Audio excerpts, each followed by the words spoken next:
Hello everyone, स्वागत है आप सभी का डेली करंट अफेयर्स में। आज हम 21 अक्टूबर की करंट अफेयर्स को देखेंगे, तो चलिए स्टार्ट करते हैं।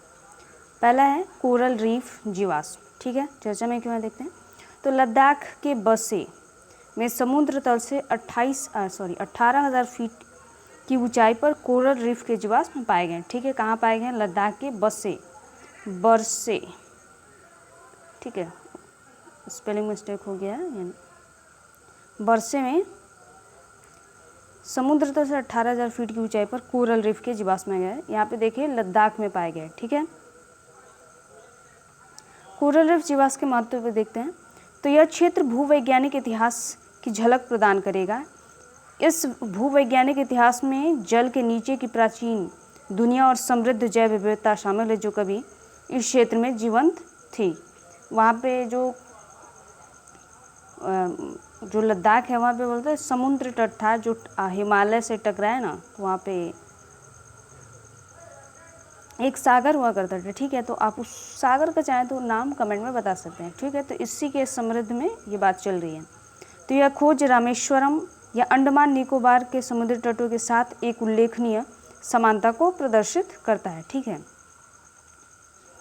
बरसे के बारे में जान लेते हैं। यह पूर्वी लद्दाख हिमालय में दौलत बेग ओल्डी सेक्टर के पूर्वी भाग में स्थित है। ठीक है, दौलत बेग ओल्डी की ओर जाने वाली एक सामरिक सड़क इस क्षेत्र से होकर गुजरती है। ठीक है, नेक्स्ट देखते हैं मुथुवन जनजाति। अन्नामलाई पहाड़ियों में रहने वाली मुथुवन जनजाति किस पहाड़ी में रहती है? तो अन्नामलाई, नोट कर लें। जनजाति के सदस्यों को नीलगिरी ताहर परियोजना में शामिल किया जाएगा। नीलगिरी ताहर परियोजना में शामिल किया। इस परियोजना का उद्देश्य नीलगिरी ताहर का संरक्षण करना है। नीलगिरी ताहर क्या है? ये पक्षी है या कोई जानवर है? कौन सा जानवर है? आप इसका नाम बता सकते हैं कमेंट में। ठीक है, यह जनजाति अपने पारंपरिक ज्ञान और पहाड़ियों के बारे में अच्छी समझ रखने के लिए जानी जाती है। ठीक है, अन्नामलाई पर हमें जो मुथु जनजाति जानी जाती है। मुथु जनजाति के लोग केरल और तमिलनाडु के पश्चिमी घाट में हैं। ठीक है, तमिलनाडु और केरल के पश्चिमी घाट में रहते हैं। परंपरागत रूप से मुथुवन घुमंतु कृषक और शिकारी हैं और जानवरों को पकड़ने के लिए जाल लगाने जैसे कार्यों में संलग्न रहते हैं। ठीक है, तो ये घुमंतु हैं, कृषक है, शिकारी हैं और जानवरों को पकड़ने के लिए कार्य भी करते हैं। ठीक है, यह समुदाय मुख्य रूप से कॉफ़ी, अदरक, गन्ना और धान की खेती करता है। ये कृषि कौन सी करते हैं? यहाँ पे नोट कर लें इसको। कॉफ़ी, अदरक, गन्ना और धान की खेती करते हैं। कौन सी? मुथुवन जनजाति। इनकी बस्तियों को कुड़ी कहा जाता है। ठीक है, यहाँ पे नोट कर लें। इनकी बस्तियों को क्या कहा जाता है? कुड़ी कहा जाता है। इनका मुखिया कानी या मूपन के लिए नाम से जाना जाता है। मुखिया को इनके क्या कहा जाता है? कानी या मूपन। ठीक है, मुथुवन जनजाति इनकी बस्तियों को कुड़ी और इनके मुखिया को कानी या मूपन के नाम से जाना जाता है। ठीक है, नेक्स्ट है Simlipal tiger reserve. Simlipal tiger reserve में ओडिशा सरकार ने अपने स्तर पर बाघ की गणना शुरू की गई है। ठीक है, सिमलीपाल टाइगर रिजर्व में बाघ की गणना शुरू की गई है। सिमलीपाल टाइगर रिजर्व के बारे में जान लेते हैं। तो यह टाइगर रिजर्व का नाम सेमल के वृक्ष जिसे लाल रेशम कपास भी कहा जाता है। यहाँ पे नोट कर ले, सेलम के वृक्ष, और जिस सेलम के वृक्षों को लाल रेशम कपास भी कहा जाता है, उनके नाम पर रखा गया है। तो यानी सेलम के वृक्ष के नाम पर सिमलीपाल टाइगर रिजर्व रखा गया है। यह यूनेस्को के विश्व बायोस्फीयर रिजर्व नेटवर्क में भी शामिल है। ठीक है, यह टाइगर रिजर्व, इसको भी नोट कर लें। यह टाइगर रिजर्व में जोरांडा और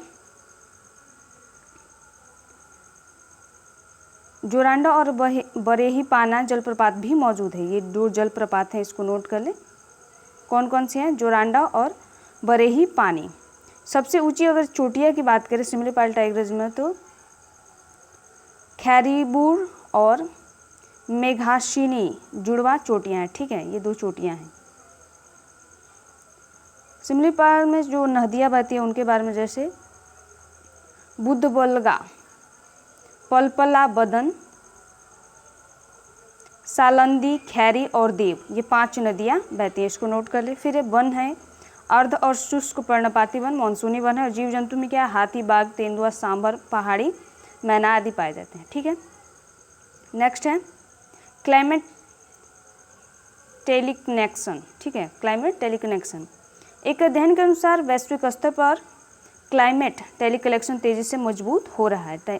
क्लाइमेट टेली कलेक्शन क्या है? यह पृथ्वी पर एक दूसरे से काफ़ी दूर स्थित स्थानों के मध्य मौसमी घटनाओं के बीच संबंध को दर्शाता है। यानी लंबी दूरी के बीच जो मौसमी घटनाएं होती हैं उनके बीच के संबंध को दर्शाती है। यह बताता है कि कैसे दुनिया के एक हिस्से में घटित जलवायु घटनाएं हज़ारों किलोमीटर दूर के मौसम को भी प्रभावित करते हैं। यानी अगर मुंबई में कुछ होगा तो हमारे यहाँ, या दिल्ली में कुछ होगा तो मुंबई, और यानी देश के अलग अलग हिस्से या किसी और कंट्री में भी हो सकता है। ठीक है। उसके बाद क्लाइमेट टेलीकनेक्शन को वायुमंडलीय और समुद्री दोनों पर देखा जा सकता है। दक्षिणी गोलार्ध इससे ज़्यादा प्रभावित है। इसमें मुख्य रूप से जलवायुमंडलीय रॉस्बी तरंगों का प्रभुत्व है। यहाँ पे क्लाइमेट टेली कनेक्शन क्या है? इसमें दक्षिणी गोलार्ध में सबसे ज़्यादा प्रभावित है। ठीक है। रॉस्बी तरंगे पृथ्वी के घूर्णन के कारण पैदा होती हैं। ये तरंगे ऊष्मा को उष्णकटिबंधों से ध्रुवों की ओर तथा ठंडी वायु को उष्णकटिबंधीय को स्थानांतरित करने में मदद करती हैं। कौन सी तरंगे? रॉस्बी तरंगे। और ये उत्पन्न कैसे होती हैं? तो पृथ्वी के घूर्णन के कारण पैदा होती हैं और यह ऊष्मा को उष्णकटिबंधों से ध्रुवों की ओर स्थानांतरित तथा ठंडी वायु को उष्णकटिबंधीय को स्थानांतरित करने में मदद करती हैं। ठीक है। नेक्स्ट है reversible inhibition of sperm under guidance. ठीक है। भारतीय आयुर्विज्ञान अनुसंधान परिषद ने पुरुष कॉन्ट्रासेप्टिव RISUG पर 7 साल के अध्ययन का निष्कर्ष जारी किया है। इस निष्कर्ष में इसे सुरक्षित और प्रभावी पाए गए हैं। RISUG एक गैर हार्मोनल इंजेक्टेबल कॉन्ट्रासेप्टिव है। यह पूर्ण रिवर्सिबिलिटी के साथ लंबे समय तक जारी बाध्यता प्रदान करता है। एक अध्ययन में पाया गया है कि RISUG की गर्भावस्था रोकथाम दक्षता बिना किसी गंभीर दुष्प्रभाव के 99.0902% है। ठीक है। कॉन्ट्रासेप्शन गर्भावस्था की जानबूझ को रोकथाम करने क्या विकल्प है? इसके लिए अलग अलग उपकरणों, यौन प्रक्रियाओं, रसायनों, दवाओं या शल्य चिकित्सा प्रक्रियाओं का उपयोग किया जाता है। नेक्स्ट है मार्क्सक्वेक। मार्क्सक्वेक मंगल ग्रह की सतह पर आने वाला भूकंप या कंपन है। कहाँ का है? मंगल ग्रह पर आने वाला मार्क्स भूकंप या कंपन है। यह पृथ्वी पर भूकंप के कारण आने वाले झटकों के समान ही है। नासा के इनसाइट लैंडर ने 2022 में सबसे शक्तिशाली मार्क्सक्वेक का पता लगाया था। यह मंगल के भीतर विवर्तनिक बलों के कारण आया था। ठीक है। नासा के इनसाइट लैंडर ने इसका पता लगाया था पहली बार 2022 में। भूपर्वतिक विवर्तनिक प्लेटों में विभाजित है जो लगातार संचलन करती है। इस कारण पृथ्वी पर भूकंप आते हैं। हालांकि मंगल की पर्वती एक एकल ठोस प्लेट के रूप में है। भूपर्वती के कारण, विवर्तनिक प्लेट के कारण पृथ्वी पर भूकंप आते हैं, जबकि मंगल में पर्वती एकल ठोस के रूप में है। मंगल ग्रह अभी भी धीरे धीरे सिकुड़ रहा है और ठंडा हो रहा है, इसलिए कोई सक्रिय प्लेट विवर्तन प्रक्रिया न होने के बावजूद भी पर्वती में संचलन हो रहा है। इसके कारण मंगल पर भूकंप यानी मार्क्सक्वेक के झटके आ रहे हैं। ठीक है। उसके सिकुड़ने के कारण आ रहे हैं, न कि प्लेटों के टकराने के कारण मंगल पे। नेक्स्ट है युवा संगम। यह काशी तमिल संगमम पर आधारित है। युवा संगम एक भारत श्रेष्ठ भारत के तहत भारत सरकार की एक पहल है। ठीक है। इसका उद्देश्य भारत के अलग अलग राज्यों, केंद्र शासित प्रदेशों के युवाओं के बीच परस्पर जुड़ाव को मजबूत करना है।